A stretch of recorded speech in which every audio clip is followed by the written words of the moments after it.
YouTube, what the crap's going on? HeirofCarthage back, still suffering from the patchy plague. The next couple of days worth of videos are probably going to still be me pretty plagued up here, so my regularly grizzled voice is going to be extremely grizzled, so continue to bear with me here, and eventually we'll just get back to the normal level of grizzle. Some of you have asked some good questions though, like, Heir, how come you haven't given us any Attila previews? A lot of other players have. Because I wasn't able to attend the event in San Francisco in December, I was able to attend one in September where I got to play Attila, and that's where I got that initial footage that I showed you. I was busy at work and couldn't attend. CA did invite me, it was very gracious of him.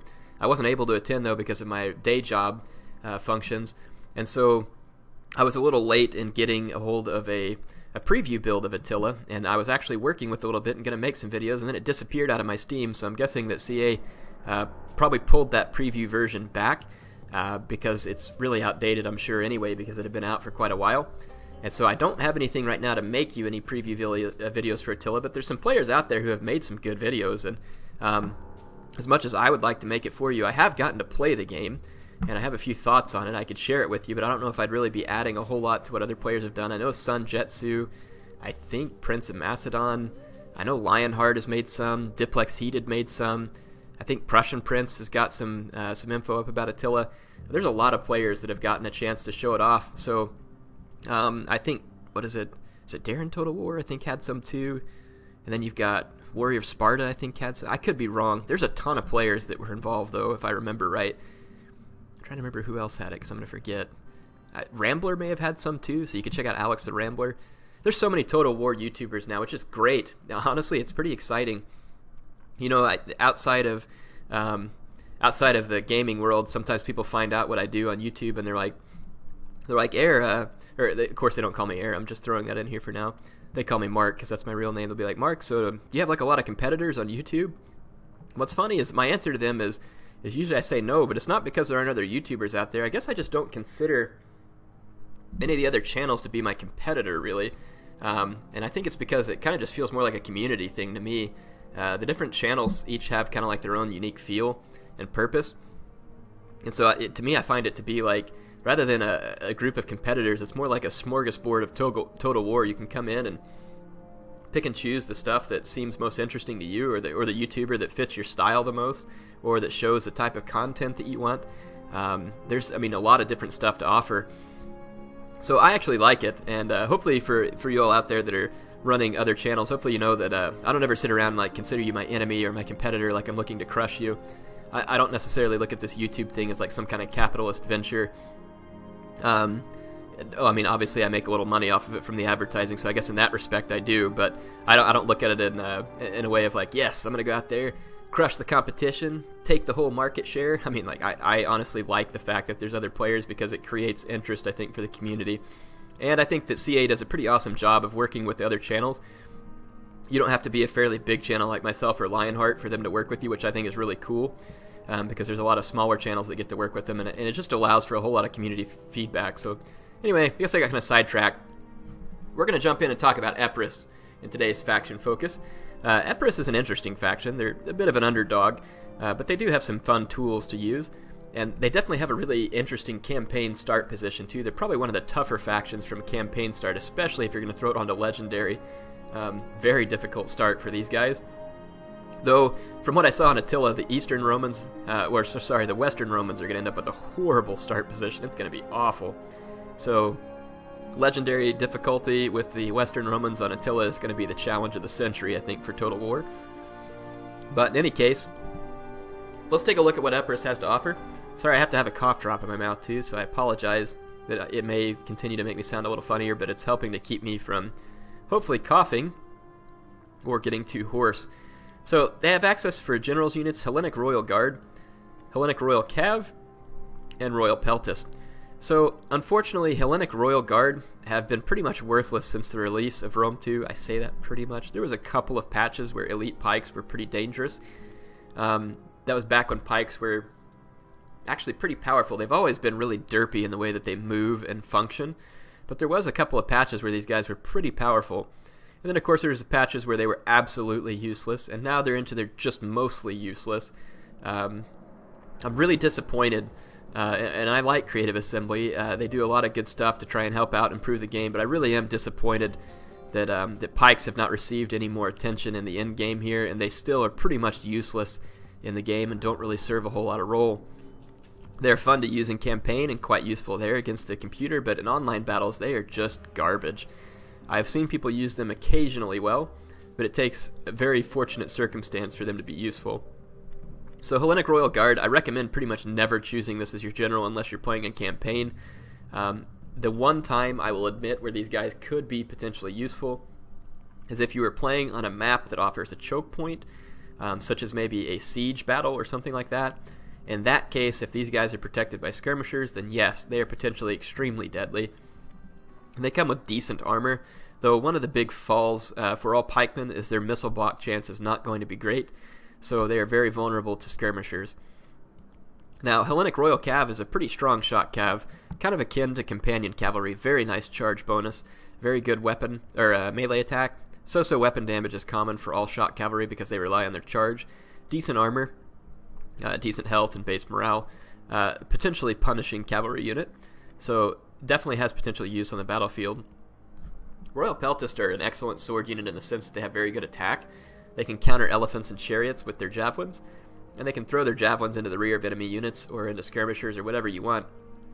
They're definitely a good unit, but in a Rome 2 that's dominated by mid-tier barbarian swords, these guys have effectively been nerfed by the fact that those swords are so good. Royal Peltists will get screwed up pretty bad on the charge by, say, like a sword follower. They would probably win the fight. It'll just be so Pyrrhic, and that's if they win the fight. They do have access to shield wall, which will help them out as well, but it's also, for some reason, the armor on these guys is good, but it must be their missile block chance or something else that plays in. Royal Peltists seem to be very vulnerable to missiles compared to some other elite sword units. I'm not trying to diss these guys. They're potentially useful, but it is hard to use them in a world dominated by barbarian swords right now. Now, as far as melee infantry, Epirus has always suffered here. Fortunately, some patches and other things have given them a little more flexibility. They have Illyrian levies, which are not very worthwhile, and I don't know if these guys have precursor javelins. I didn't look. I need to look. Mercenary Italian swords do have precursor javelins. They're kind of like Hastati, except probably not quite as good, but they can serve a potentially useful role. You don't want them to get charged, but they're going to be decent at supporting sword fights. Mercenary Samnite warriors, again, not a whole lot of attack or weapon damage, but very nice armor and good melee defense. If these guys had shield wall, I would find them a lot more useful because their charge bonus isn't bad. But I really wish that they would raise the attack of these guys, or yeah, either raise their attack or give them shield wall. One of the two would kind of make them a little more worth it. We just discussed Royal Peltists, so we need to hit that again. Militia Hoplites are going to be a great unit for screening off missile cavalry or absorbing missiles. They have a nice missile block chance for their price, and for their price their armor isn't bad either. I don't see a whole lot of use for Mercenary Italian Spears. I would just stick to Militia Hoplites if you need something to fill that role. They have a slightly higher bonus versus large, but they have lower damage, and I just don't see these guys being a good pick. Thurio Spears, of course, can be useful, but they also have some downsides. They have the square formation, which can help them hold longer. They have 5 long-range javelins, which are great against cavalry, elephants, that kind of stuff. They do not have the best missile block chance. They can be destroyed by skirmishers. They're not very good in a drawn-out melee fight versus most units, though they do come with a pretty fair charge bonus.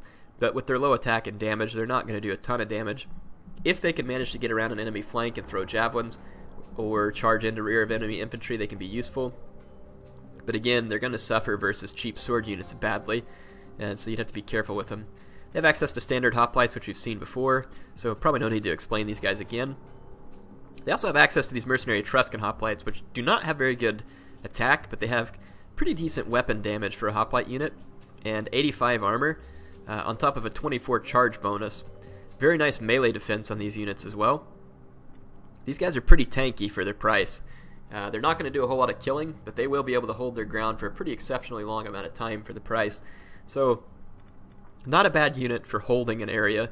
And if you get these guys into campaign and get them upgraded too, they're going to be a pretty deadly unit.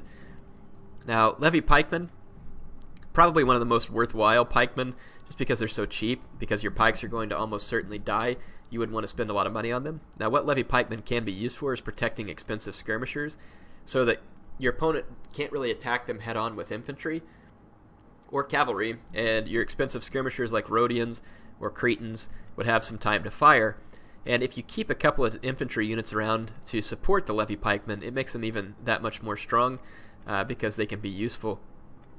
So, potential use, but still going to be challenging because you can't really expect them to get many kills. Standard pikemen, of course, are going to be a little better than Leve Pikemen. These guys are going to serve more purpose in campaign than they will in multiplayer. In multiplayer, the biggest problem with these guys is that they cost more, and they're not likely to get you many more kills, and they don't survive a whole lot longer under missile fire. We've discussed the Hellenic Royal Guard, same kind of issue. Very powerful unit, but they still don't get kills that quickly, and are still vulnerable to missiles despite their nice armor. So it makes them pretty much useless. Again, it would be so nice to see these guys get some attention, but I kind of doubt it's going to happen at this point. Javelinmen, archers, slingers, peltist, Agrionian axemen, mercenary Rhodians, and Cretans. So Epirus does have a large field of skirmishers, everything from the cheap javelins. Cheap archers can be quite useful, as well as cheap slingers. Cheap slingers are good at chasing off like horse skirmishers and horse archers. Cheap archers can be good at countering elephants, or for factions who don't have access to cheap archers, they can be a nice danger. Agrionians are kind of so-so. They're not quite as good as Thracian peltist. I think if they would give these guys the elite missile damage, it would make them worth their cost, or at least maybe extend the number of javelins they have. Something needs to happen because at their current price, they're not really worth it. Again, though, in campaign, I really enjoy these guys because you can get them pretty upgraded, and they will actually be pretty good in a melee fight. Peltists, of course, offer you nice armor and can stick around in a fight against light cavalry a little better. Mercenary Rhodian slingers are extremely good slingers, probably the best in the game. Very dangerous. And of course, Cretan archers are very nice long-range archers. I think probably only being outmatched by Cimmerian heavy archers, but very good archers. They have access to Thessalian Cav and their Shot Cav, which is a very nice tool. This is one of the redeeming qualities of Epirus. Thessalian Cav provide a very nice bang for their buck, and to be able to have decent shot cavalry at this price is a huge benefit to any faction. And of course, we already talked about the Hellenic Royal Cav as well. Citizen Cav is the same old crappy stuff that we see in just about every video. Mercenary Italian Cav, you know, they don't have much armor, though they do have good melee defense, and they have decent, they have a nice bonus versus large. Okay-ish charge bonus, it's not good. For the price, I don't see these guys being worth it. Let's see what kind of weight they carry. They're only medium. So there's better medium cav out there. I don't see these guys being potentially very useful. Mercenary Aspis Cav, not serving a whole lot of purpose in the current state of multiplayer, but again, in campaign they can be quite fun to use.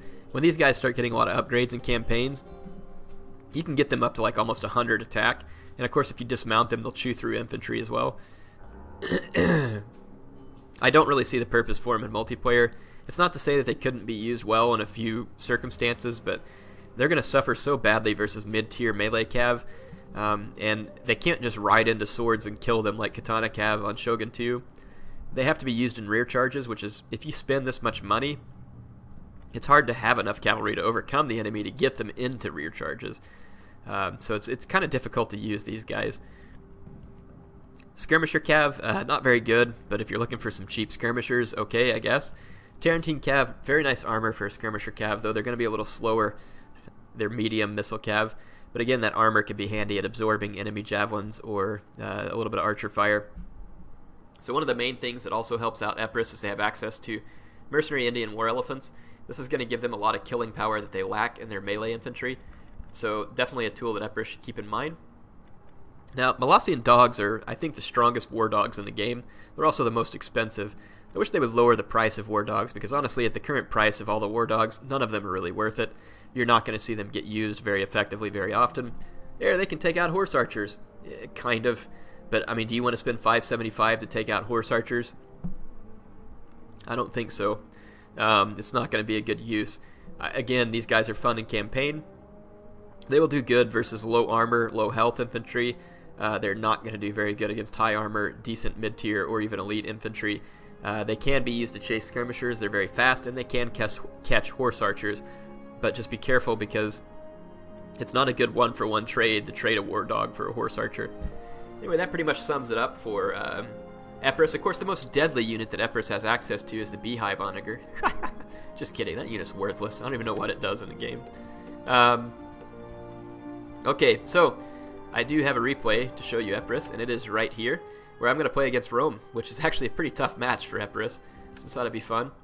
I do bring Indian War Elephants, of course, knowing that my infantry has no prayer against Rome.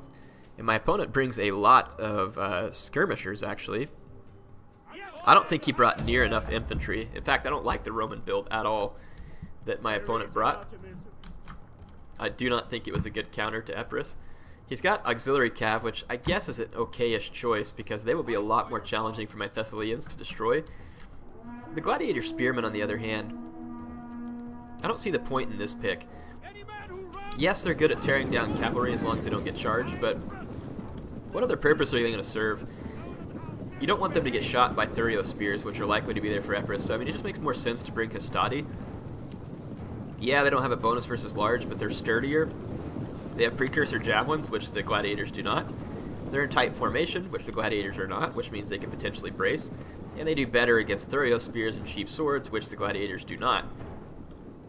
So, not sure I really see the point in the Gladiator Spearmen. I will say I do see the point in the Auxiliary Cav, though we'll see how that turns out. 2 Saki Extraordinari. Very nice armor. These guys are kind of like Samnites, but their attack's kind of lackluster, and these guys have a less charge than Samnites as well, so not a whole lot of purpose in these units either. A few Veteran Legionaries would have been a much better pick. He does bring some Standard Legionaries, which they will do fine against most Epirot infantry. But my opponent has spent so much money on Auxiliary Cav, Gladiator Spearmen. He does bring 4 Velites, which is fine. He would have, again, probably been better off to just bring Levies. They would do fine against elephants. Oh, and here's where he's wasted some other money too. Triari. You're not going to need Triari versus Epirus, so 2 of those. So if my opponent would have spent his money a little better, this would be a much more challenging battle. I have my Indian War Elephants hidden over here behind this hill. It's the only way you can hide elephants is with line of sight on terrain. My opponent definitely has the tools to deal with my elephants. The Velites will do so quite handily. And he's also got Auxiliary Cav, which can bog them down. Gladiator Spearmen with their killing spree on would also be quite dangerous for my elephants. So I mean, he has the tools, but his infantry corps is just too weak. I mean, the Epirot infantry corps is not good either. So I've got 2 hoplites up front, and they're going to be screening my... I brought slingers, because all I really wanted was long range to deal with Roman skirmishers, because if I can kill the Roman skirmishers, or at least damage them badly enough, my elephants will wreak havoc on his army. I've got 2 Mercenary Samnites on this flank, a Royal Peltist, and another Mercenary Samnite on my other flank. My center is weak, but what I have going here is Hoplites to a kind of blunt Roman charge, and then I'll just reinforce with Mercenary Italian Swordsmen, which again are kind of like Custodi. And between the Hoplites and the Italian Swordsmen, it'll take the Romans a little while to break through. 1 Militia Hoplite, and then of course I got 4 Thessalian Cav. So yeah, my army's not like super strong either, but I definitely think it's better picked here. I'm picking away at his gladiators, and even the cheap Greek slingers are just ruining these guys. So this is one of the reasons why I was saying I don't know how they're worth it, because only a couple of volleys from my cheap slingers has just started to wreck them. My opponent really should be pulling back from that. My slingers are otherwise going to start picking at one of his legionaries. This is just to try and force my opponent forward where I can get at his Velites. As soon as I can get at his Velites, they're going to become my priority target. And then I'm just going to try and be patient with my Indian War Elephants. Although I can't be too late with them either, because they're a long ways away. So, yeah, my opponent's being patient in his engagement, which is fine. My slingers are going to get shots at his Velites here. They have decent shields, though, so it'll take quite a few volleys from cheap slingers to have any effect on the Velites. But look, I've ruined this Gladiator Spearman over here. It's almost down to half strength already. So it's been a waste of money for him so far. So now I can concentrate my slinger fire on his Velites. My opponent really should have kept these guys at a distance. He has his infantry lined up here. 4 infantry lined up in my center. I'm actually going to go ahead and charge the Roman. And I've started moving my elephants out of hiding as well. My opponent may or may not see them at this point. So again, seeing my hoplites just kind of get in the way of the Roman legionaries, and then I'm just going to reinforce with mercenary Italian swordsmen. This is just a holding maneuver. I will certainly lose that fight. My opponent's wasting Velite ammo. He obviously doesn't see my elephants, or is making a huge mistake of wasting the ammo on his Velites. He should already be moving cavalry. In fact, just one auxiliary cav to come out here and hold my elephants means that he would likely win this fight. But having brought these Triarii was a huge mistake. For the same price, he could have brought a better legionary unit that would have given my Royal Peltas to run for their money. My Royal Peltas are going to have a field day with those Triarii. And then these Mercenary Samnites are going to be just fine as far as matching the Sucky Extraordinari, but I'm going to use them to come into the flank of the Triarii and break them faster. My elephants are so far unnoticed still by my opponent because he hasn't made any moves to stop them. I'm actually killing some of his gladiators with the elephants. I get a rear charge into his auxiliary cav, which is probably questionable on my part. It'll definitely kill a fair number of his auxiliary cav, but these guys do have a bonus versus large, and they're pretty heavy. So it's going to slow my elephants down, potentially cause a lot of damage to him. But I just figured it'd be fun to give a rear charge, but not near as damaging as I hoped it would be, because again, cavalry are not as easy to toss around. But still going to get some kills. Allows my Thessalians to get a clean charge here. My opponent's attention is over here, so he's getting wrecked on this side. He finally sees it though, and he's going to bring his gladiators in, but I'm going to bring my Samnites to intercept them. And my other Thessalian intercepted his Velites, and now I'm going to get into a Saki Extraordinari before they can reposition to throw javelins at my elephants. So my elephants actually already lost one, and again, that was probably from this auxiliary cav. It was. So definitely a mistake to charge the auxiliary cav for me. But I bust right through a Saki Extraordinari, and I'm going to get into the back of his infantry line here, so this is going to be very bad for the Roman. This is exactly what he needed not to happen, and all the while I've kept his Velites chased away or routed. So he doesn't have a lot of good answers to my elephants other than throwing javelins off of these Extraordinari, which already took a savaging from the elephants, who are up to 250 kills. Though, admittedly, my elephants are dying faster than I would expect. Not sure what's causing them to drop so much. Probably because I let them take so much damage, and there they get run amok by the Saki Extraordinari. But they are doing a whole lot of damage to the Romans here. 278 kills, and they've actually already come back from running amok. Those Extraordinari didn't get a very good hit, I guess. The Roman infantry in the center has pretty much routed, losing to Mercenary Italian swords and Hoplites. Very bad for the Roman as far as cost exchange. These Extraordinari are going to get a javelin throw as well. Kills a couple of my elephants. Didn't run them amok, but very bad for me still. So my elephant's doing okay-ish here. I didn't use them that great, to be honest. I don't even know what I'm doing with them at the moment, but I'm not doing anything good. I like how the dead elephants are getting pushed around on the ground. So they actually go amok again, which they'll probably do more damage running amok than what I was doing with them. But the battle's going quite well for me. The Roman took a lot of engagements that he shouldn't have. He picked the wrong army, and all those things went to my favor. Otherwise, Rome is more than a match for Epirus, I think. Royal Peltas are not a good matchup against Rome, because veteran legionaries can pretty much match them pound for pound, or Evocati cohort, and they can do it for much less. So really, Epirus' only chance is to use skirmishers or elephants or shock cavalry, all of which can be challenging because Rome, their infantry is so cost-effective that they can afford quite a few supporting units, and it can be very difficult to make that happen. So I got lucky here, I think, all things considered. My elephants did get a fair number of kills, which was very helpful. I didn't even have to use this Thessalian cav, I just kept it in reserve to protect my skirmishers. My cheap slingers got a very nice number of kills considering the price of these guys, and one of my Mercenary Italian swords did very well also. Samnite warriors pulling their weight. My Royal Peltas did very well because it was matched against a Triarii. My opponent again just took all the wrong engagements and didn't see my elephants coming, so that's the main reason why I succeeded here. Otherwise, I would definitely give Rome the edge in any head-to-head match.